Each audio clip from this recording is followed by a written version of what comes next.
AP IT విద్యాశాఖ మంత్రి నారా లోకేష్ పనితీరుపై జాతీయ స్థాయి ప్రముఖ వారపత్రిక ది వీక్ ప్రశంసల జల్లు కురిపించింది. తన తాజా సంచికలో లోకేష్ ను కవర్ పేజీపై ప్రచురిస్తూ ఆయన పాలనా శైలిలోని వేగాన్ని, పనుల అమలు తీరును ప్రత్యేకంగా విశ్లేషించింది. కేవలం వాగ్దానాలకే పరిమితం కాకుండా నిర్దేశిత కాల పరిమితిలో ఫలితాలను సాధించడమే లక్ష్యంగా ఆయన పనిచేస్తున్నారని, ఏపీ అభివృద్ధిలో ఆయన ఒక పవర్ హౌస్ లా మారారని ప్రశంసించింది.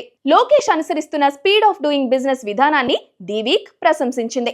గతంలో పరిశ్రమల స్థాపనకు నెలల తరబడి వేచి చూడాల్సి వచ్చేదని, కానీ ఇప్పుడు లోకేష్ పర్యవేక్షణలో అనుమతుల ప్రక్రియ అత్యంత వేగంగా సాగుతుందని పేర్కొంది. ప్రపంచ స్థాయి దిగ్గజ సంస్థలను రాష్ట్రానికి రప్పించడంలో ఆయన చూపుతున్న చొరవ, ఇన్వెస్టర్లతో నేరుగా చర్చలు జరిపి వారి సమస్యలను తక్షణమే పరిష్కరించే తీరు ఏపీని పెట్టుబడుల స్వర్గధామంగా మారుస్తుందని అందరూ విశ్లేషించారు. రాజకీయ వారసుడిగా అడుగు పెట్టినప్పటికీ తనకంటూ ఒక ప్రత్యేక గుర్తింపును లోకేష్ సంపాదించుకున్నారని ది వీక్ అభిప్రాయపడింది. స్టాన్ఫర్డ్ యూనివర్సిటీ చదువు వల్ల వచ్చిన సామర్థ్యంతో క్షేత్రస్థాయి పాలనలో అమలు చేస్తూ ఐటీ విద్యా రంగాల్లో విప్లవాత్మక మార్పులు తెస్తున్నారని ప్రశంసించింది.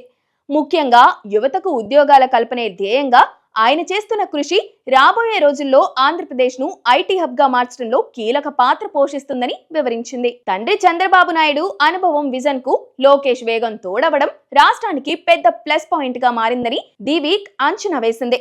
రాజకీయ విమర్శలకు తన పనితీరుతోనే సమాధానం చెబుతూ 2047 నాటికి ఏపీని అగ్రగామిగా నిలపాలనే లక్ష్యంతో నారా సాగిస్తున్న ప్రయాణం దేశవ్యాప్తంగా చర్చనీయాంశంగా మారిందని ది వీక్ స్పష్టం చేసింది. ఇలా తన పనితీరుతో జాతీయ స్థాయిలో పేరు ప్రఖ్యాతులు పొందుతున్న నేత నారా లోకేష్ ఒక్కరే అనుకోవచ్చు.